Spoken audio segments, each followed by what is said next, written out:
I would like to address matters concerning the Ministry of Justice at this moment. On Sunday, 26th, I received a phone call from someone outside informing me that a prisoner was severely beaten in the isolation cell.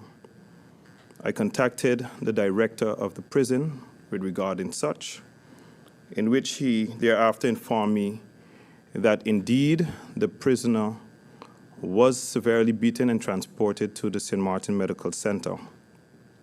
However, I took it upon my person as not only the Minister of Justice, but as an individual that has empathy, and I visited the St. Martin Medical Center, where I have also spoken to the prisoner. The prisoner basically explained that he was in isolation, and I learned that isolation means, of course, you're alone. So how could it have been that the prisoner was severely beaten by two unknown assailants in prison uniform? I have addressed the matter, and an investigation is ongoing. As I learned, to enter the isolation cell, you have to go through 3 doors. But yet this prisoner was severely assaulted. These matters to me is very serious. Hence the reason when I started my first time as minister, I hit the ground running because I am from this ministry.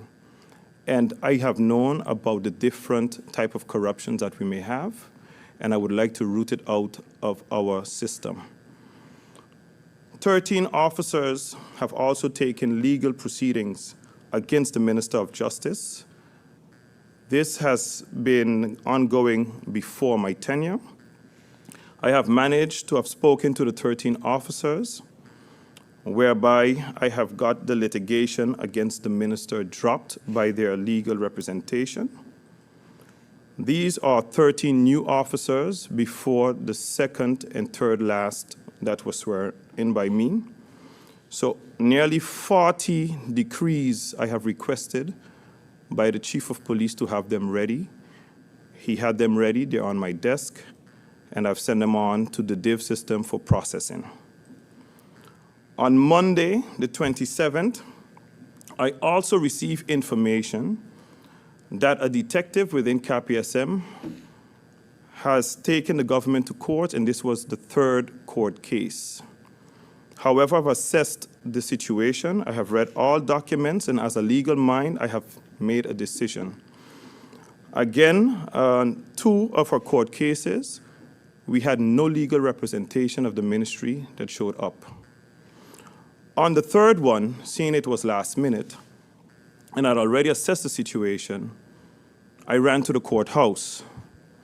As the first Minister of Justice to represent his ministry, as I take the matters of human resource as well very serious, the judge was also proud to the fact that I came to the court myself, where there was still no legal representation on behalf of the ministry against the individual. Learning the pleadings as well from the ministry was also without my knowledge, and the information against the person was also incorrect, which partly was stated that she has received her LB, which is a Landsbesleit National Decree, and that individual did not receive that information as well. So these are matters I will take up internally to handle the situation, that ongoing processes by this minister will be thoroughly checked. I will also involve the individuals as well to allow us not to be having litigations against this ministry, which will also allow low cost on our ministry when it comes to legal representation. Today, I have also received information from the Chief of Police early morning hours that a colleague from the Immigration Department have been arrested on the suspicion of human smuggling. This investigation is ongoing. I would like to go on the part where I'm Acting Minister of Education, Culture, Youth and Sports. I have met with the Y2 union about 3 times regarding issues surrounding HR issues, the unhealthy situations and the upkeep of schools. I've also managed to clear the overgrown bush surrounding the Marie-Genevieve de River in the Hope Estate. Discussions are also ongoing on how the ministry plans to assess the heating situation at the various schools. I've already visited the Orania School, I've visited the Ruby La Bega School, and I will continue to visit all schools. When spoken to, they told me I should meet the departments from DPE. This minister wants to meet every single school on the island, as it has my interest, and not only the public school, but the subsidized schools and also the private schools. I also have a meeting scheduled with the St. Martin University. So the process to get on the same page with the educational entities ongoing. There's many things that were not also placed in the media, but I've also met with the prosecutor's office.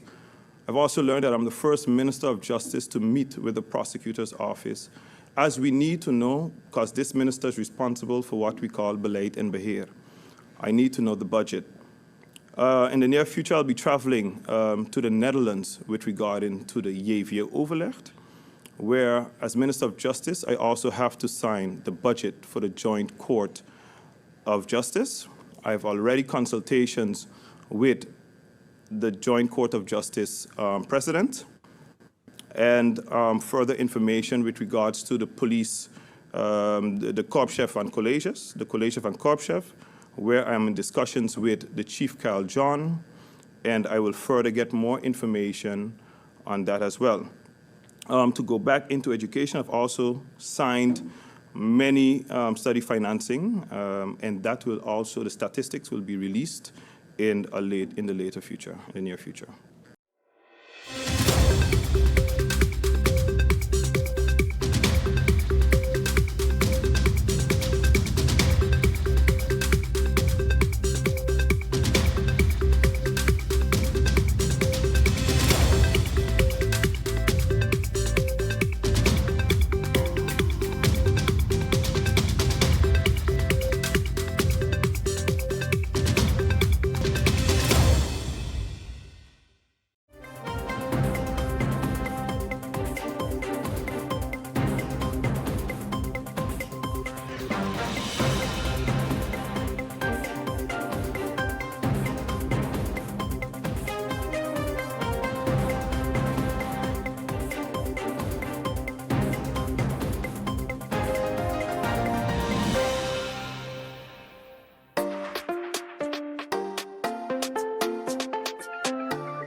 For all of life's twists, turns, and defining moments, RBC is a blend for all of you.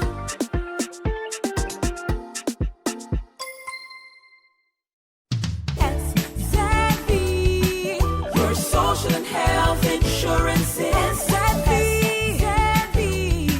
your social and health insurance. Are you SXV insured? Do you have a valid medical insurance status? SXV is cardless. Request your My SXV account today and enter the virtual office of SXV. Go to sxv.sx and sign up now. SXV, yeah, your social and health insurance.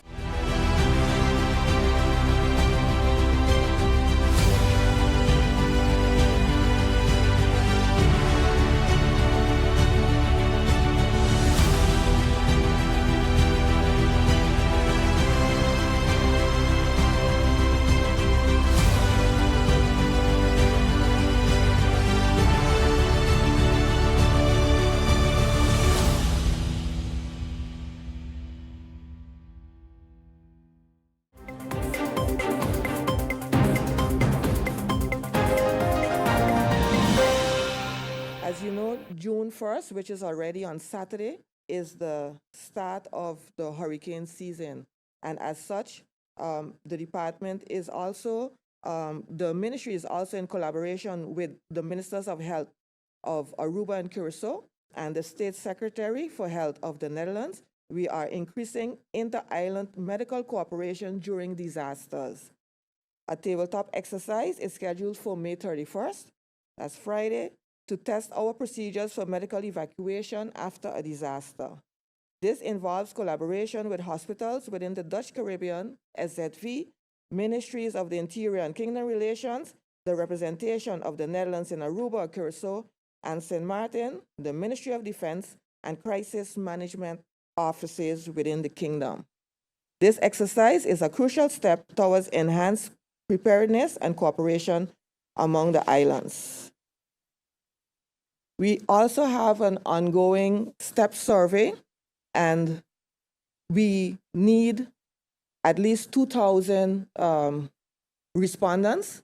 So we are asking the community, once approached, to please participate in the STEP survey that is primarily looking at the NCDs, non-communicable diseases, and it's a PAHO-assisted project in the ministry. That is all I have on VESA. I would like to proceed with VROMI as acting Minister of VROMI, as we spoke about heat.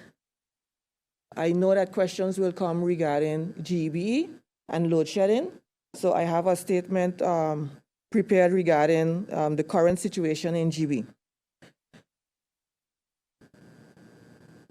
There is deep concern from the ministry and the cabinet with regards to the operational capacity of the current operational capacity of NVGB.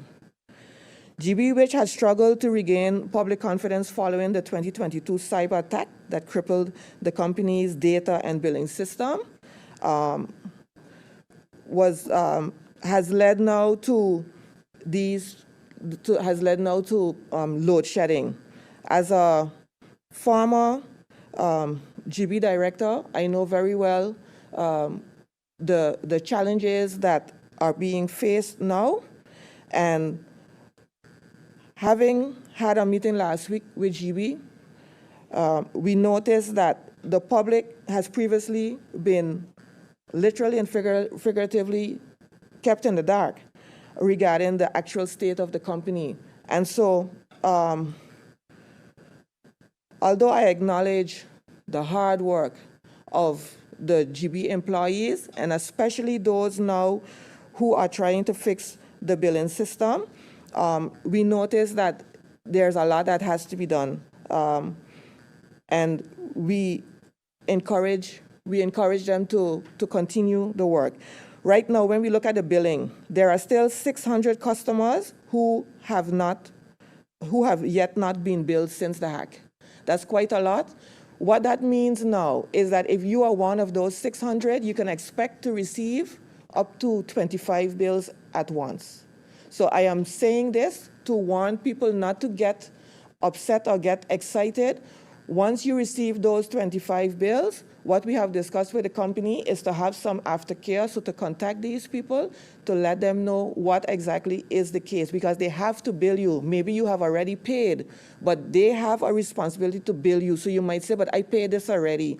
So what we're saying is contact the company, and then they will straighten this up for you. It has been done for the other customers already, but these 600 can expect now to receive these bills. When it regards the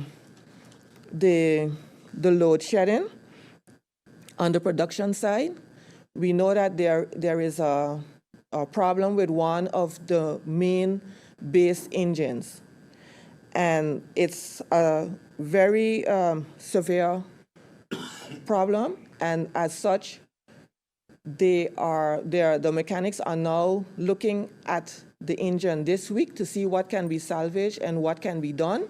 And so by next week, we will be able to hear more about what can happen with this engine. So I am asking the population to bear with GB. I know it has been a lot. It has been very difficult, but I am here asking the population to bear with GB where you can cut back. And then again, stressing on with the heat that we're experiencing, we want the elderly and the young people to be, the children, the vulnerable, to be aware that you have to stay cool. At the same time, I am here asking you to also see in which ways you can conserve energy, as we are facing some difficulties now.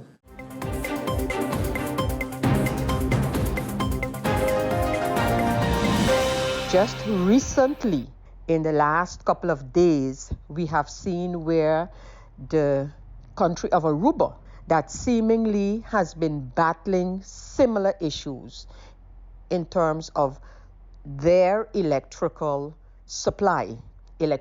supply rather, and what the government of Aruba, along with their electricity company, etc., have done is commission that a sort of a quick scan be done of the grid, electricity grid that is, and the issues surrounding their electricity company. And I think that's where St. Martin needs to get. We cannot continue accepting the situation for what it is. We cannot continue to look for who was and is to blame with the situation that we have. Fact is that even a blind man or woman, for that matter, can see and understand that all is not kosher at GEBE. Coming back to media reports regarding Aruba and their electricity issues, so this company, MPR, has done a quick assessment, and the overall conclusion is that due to lack of maintenance over the years, the electricity company of Aruba is facing what it is facing today. And importantly, is that the recommendation or solution is that there is no quick fix for that situation. So put the matter of Aruba aside, my urgent request to the government of St. Martin is to get a similar assessment done by preferably a knowledgeable outsider. The analysis, the research that has been done on Aruba took approximately, again from media reports, 10 days. And that's the kind of approach that we need. We need it now, and we need it quickly. Developments on St. Martin continue. Clearly, GB cannot keep up with the demand for whatever our reasons are, and that needs to be established. What is the status right now of the electricity supply on St. Martin? And making it even more urgently is the fact that officially the hurricane season has started. And while years gone by, hurricane season would start, but our focus would be more on the peak hurricane season. So August, September, etc. Nowadays, we can't go by that. So that's another reason why we need to tackle GB, and we need to tackle it seriously. And again, we just can't accept it for what it is. It is what it is, and let us see where we end up.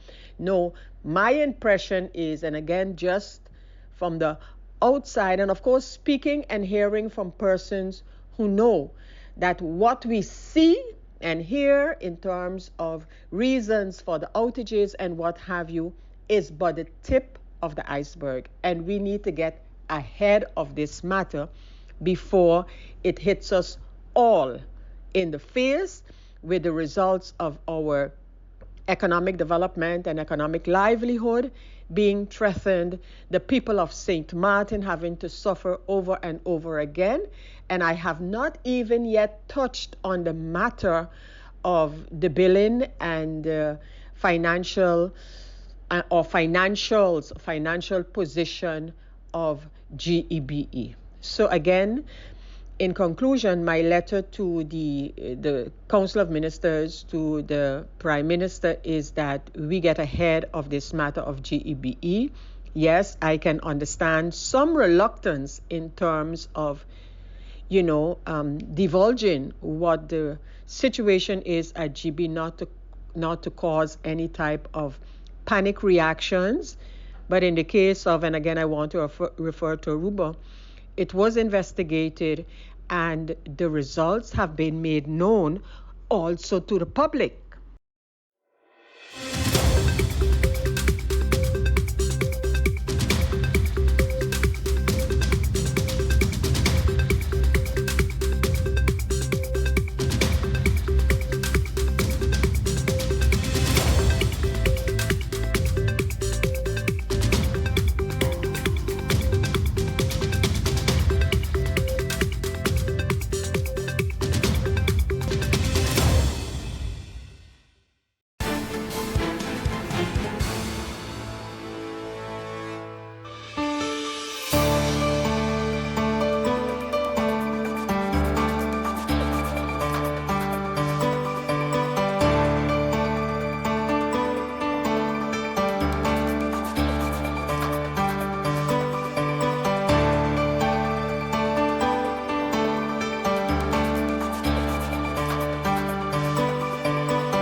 SXM, your social and health insurance. SXM,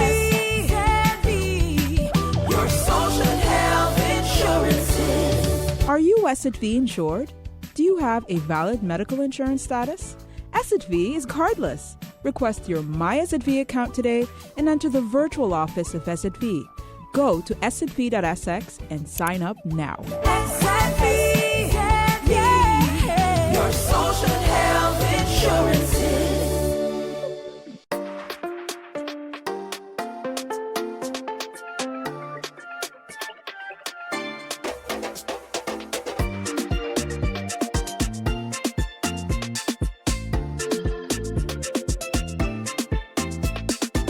For all of life's twists, turns, and defining moments, RBC is a blend for all of you.